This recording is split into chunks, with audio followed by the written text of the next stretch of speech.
Ang sukatan ng totoong pagmamahal ay ang magmahal na walang sukatan at batayan.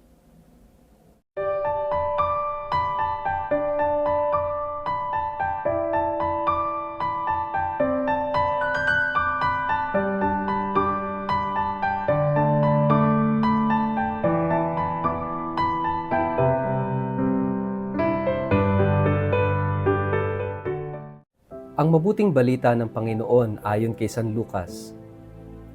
Maging mahabagin kayo tulad ng inyong ama na mahabagin. Huwag kayong humatol at hindi kayo hahatulan. Huwag kayong magparusa at hindi kayo parurusahan. Magpatawad kayo at kayo'y patatawarin. Magbigay kayo at kayo'y bibigyan din. Hustong takal, siksik, liglig at umaapaw pa ang ibibigay sa inyo. Sapagkat ang panukat na ginagamit ninyo sa iba ay siya ring gagamiting panukat sa inyo. Ang mabuting balita ng Panginoon.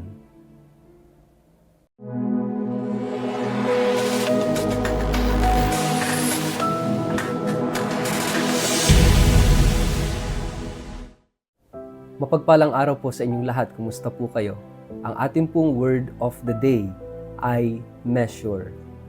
Bago po tayo magpalalim sa ating reflection ngayong araw na ito, kayo po ay muli kong inaanyayahan na huwag kakalimutan na mag-like, mag-follow at mag-subscribe sa ating page na Word of the Day. At ganoon din po, paki-share ang ating video ito sa inyong kapamilya, kamag-anak, kaibigan, mga kakilala sa social media para po sama-sama tayo sa pagiging media evangelizers at online missionaries na nagpapalaganap ng salita ng Diyos sa mundo ng social media.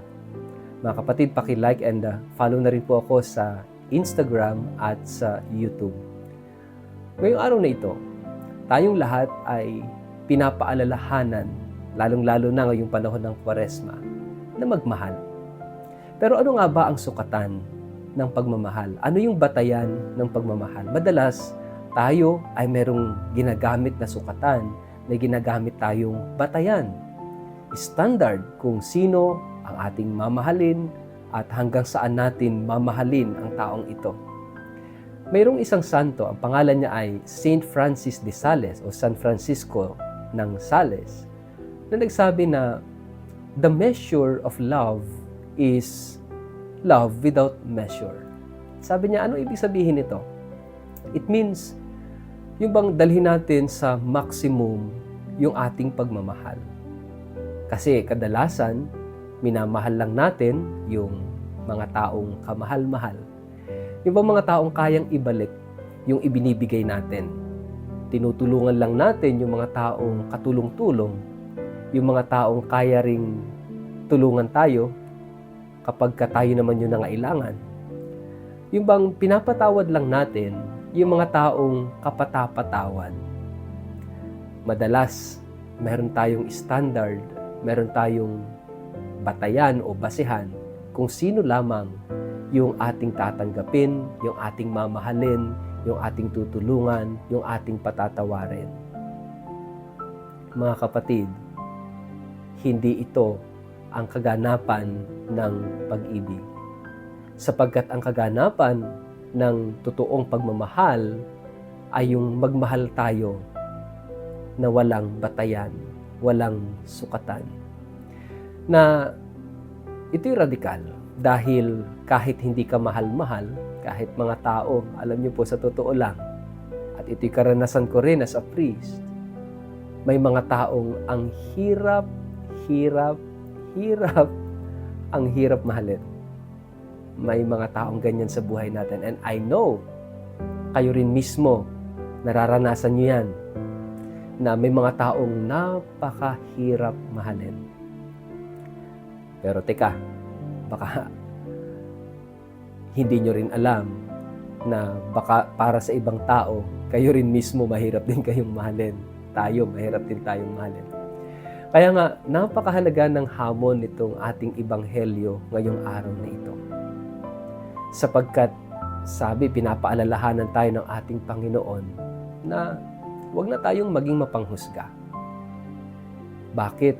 Kasi kapag tayo naging mapanghusga, kung ano yung ginagamit natin sa paghuhusga ng kapwa, ganun din yung gagamitin ng Diyos sa atin. Kung tayo masyadong judgmental, ganun din ang gagamiting sukatan ng Diyos. Sabi nga, if you are busy judging other people, you don't have time to love them. You don't have time to love at all. Mapapansin ninyo, kapag ang isang tao, naunahan mo ng husgahan, ganyan itong taong yan, ganito, ganyan. So, ang dami na nating mga prejudices.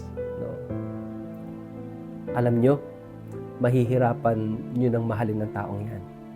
Kasi napangunahan na ng inyong panghuhusga. Kaya napakahalaga, mga kapatid, yung art of suspending our judgments. Nako, alam niyo po, pag sinabing art, parang art of loving, ito'y pinagpapraktisan.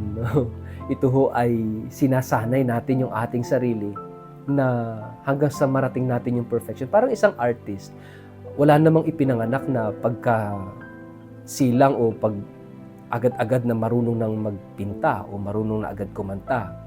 Ito'y nahuhubog. Bagamat nandun na yung sabi nga, interest na sa pag-awit o sa pagpipinta o sa pag-uukit, ito'y nahuhubog at sa paglipas ng panahon ay nape-perfect niya, namamaster niya yung craft.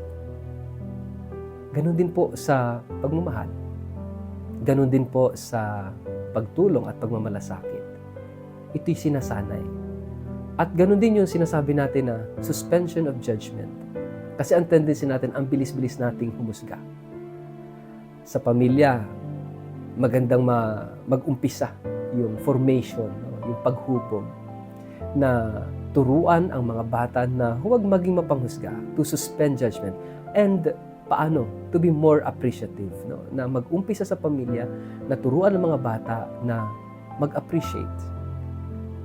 Even yung mga small or little successes sa buhay, yung bang ma-appreciate. Kasi tayo mas magaling tayong humusga at manglait kumpara dun sa mag-appreciate, mag-affirm ng isa't isa.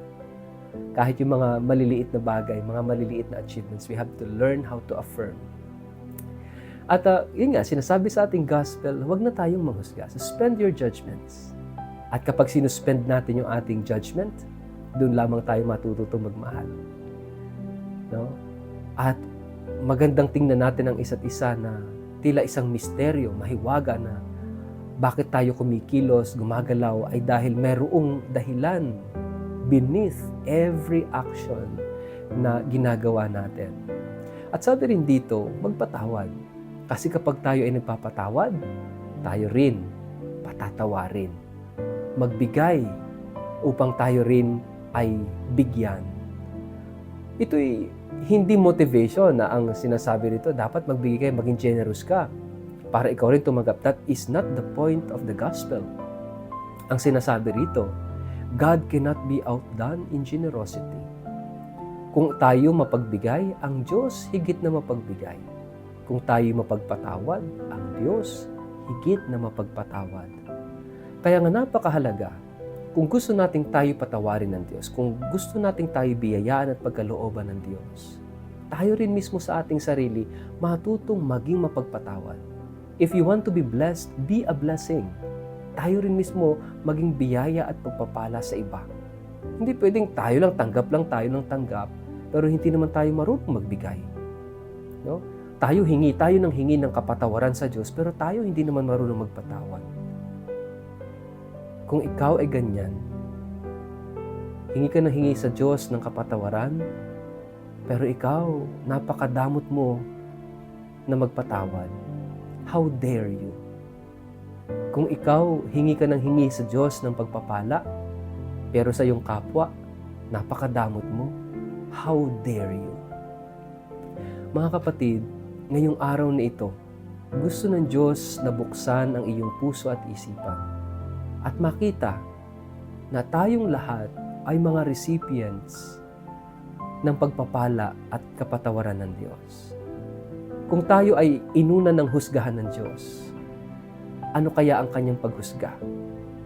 Kung ikaw ang lulugar sa lugar ng Diyos at ikaw yung huhusga sa sarili mo, Ano kaya ang paghusga mo? At tingnan natin yung ating mga kasalanan, yung ating mga pagkukulang, yung ating mga pagkakamali, yung ating mga kapalpakan sa buhay.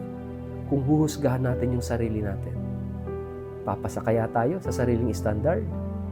Minsan ang taas-taas ng standard natin sa ating kapwa. What if yung mga standards na yon i-apply natin sa ating sarili? Papasa ba tayo sa ating sariling standard? Baka nga hindi eh. Mga kapatid, tingnan natin yung standard ng Diyos. Yung kanyang batayan. At ang batayan ng pag-ibig ng Diyos ay yung pagmamahal na wala ng batayan. Ganun tayo kamahal ng Diyos. Sa kabila ng paulit-ulit nating pagkakamali at pagkakasala, nagbabago ba? Nagmamaliw ba ang pag-ibig ng Diyos? Hindi. Pero yung pag-ibig ng Diyos, hahamunin tayong baguhin ang ating sarili araw-araw. At binabago tayo ng Diyos araw-araw, ng kanyang pagmamahal araw-araw, every single day. Kaya nga mga kapatid, ganun din. Hindi tayo magpapatawad once and for all. Araw-araw tayong magpapatawad. Araw-araw nating pipiliing maging mapagmahal, maging mapagpatawad. Pipiliin natin ang kabutihan araw-araw. At hindi tayo magiging mapanghusga araw-araw. Alam nyo, kapag ginawa natin ito, magiging magaan ang buhay. Magkakaroon ng galak sa ating puso.